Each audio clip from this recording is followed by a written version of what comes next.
Hey there, Recovery fam! Welcome back to Scott's Thoughts, where you never have to feel alone. If you're new to the community, don't forget to hit that big red support button down there and ring that bell so you don't miss any upcoming videos or streams.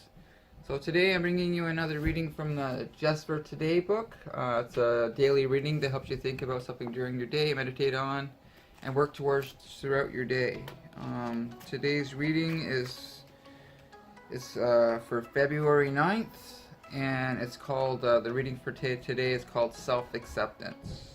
And there's always a little reading before the reading, and the little reading for today is, when we accept ourselves, we can accept others into our lives, unconditionally, probably for the first time. And that's from the IP number 19, Self-Acceptance.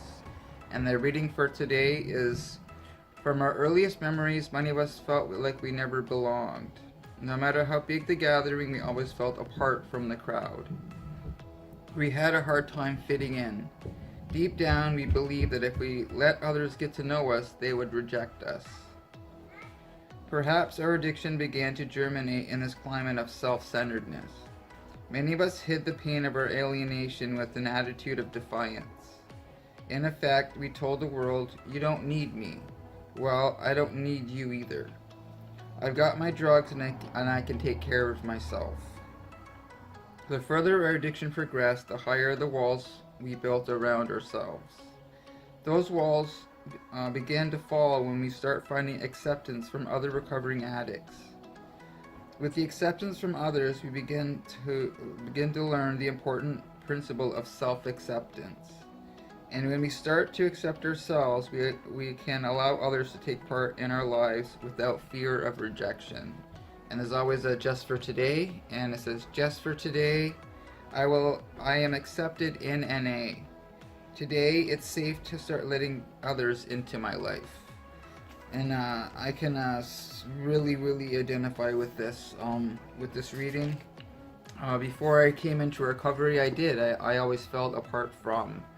And I could be in a situation where I'm around hundreds of people, or no, I'm sitting in a bar or we're at my dealer's place, and I always just felt so locked up in my own brain and just always so alone and apart from all the time.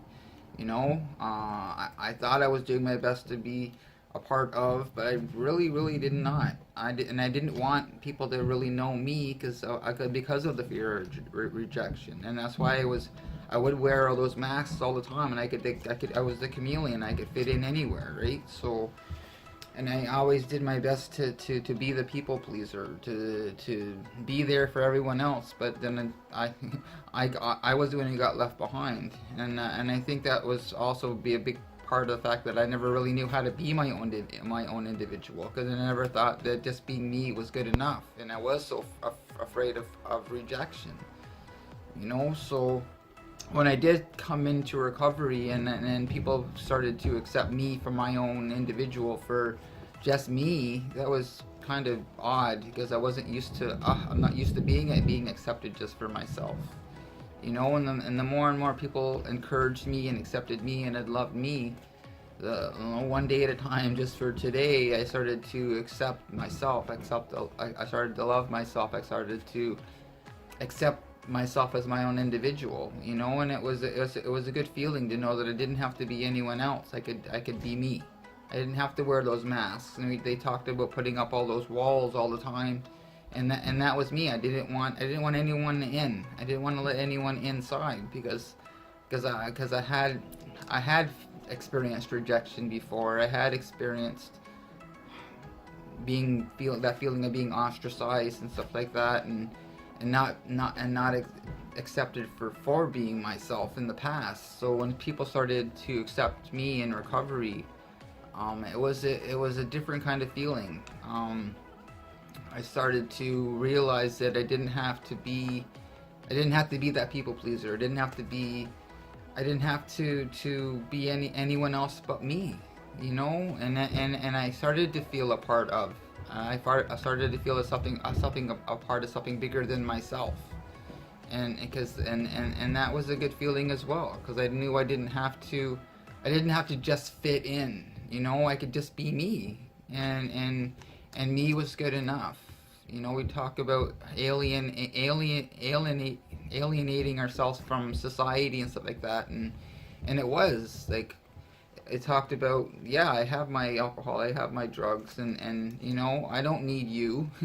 You know, and you don't need me. So you know, I just didn't care. I really didn't care. I didn't even want to be here anymore. You know, I didn't care if I even existed anymore. But today I'm not that person. I know I fit. I know I fit in. I know I can be a part of. I know what it feels like to be a part of something bigger than myself. And I know how to let people in today. I know it's okay to be vulnerable, to let people in my life, to let people get close to me and stuff like that. You know, I also learn in recovery and in life in general that who I ought let in my life and who I ought not let in my life, and I have that choice as well. You know, so and I think a lot of it all has to do with boundaries, and I had no boundaries before I came into recovery. You know, if I wanted something, I would take it. You know, but when it comes to recovery today and living in daily living for me today, I know how important boundaries are and who I ought to have in my life and who I ought not have in my life, and that's all about choice. You know, I can choose to have myself in an environment, in a toxic environment, or I can choose to keep myself in the best of my ability in a positive environment, and stuff like that too. Sometimes I still struggle with feeling a part of, you know, when it comes to a family unit or getting out there and still kind of being anxious when I'm out there and socializing with friends and stuff like that. I still sometimes I can feel apart from, but you know, people make me feel welcome. People make me feel accepted and loved for just me, you know, and I'm super appreciative of that. Um, so if you, so if you are new to the community, and hit that big red support button down there and that notification bell so you don't miss any upcoming videos or streams. And I hope you really enjoyed the reading today and what I needed to share today with you guys. So have a wonderful day. I'll see you soon.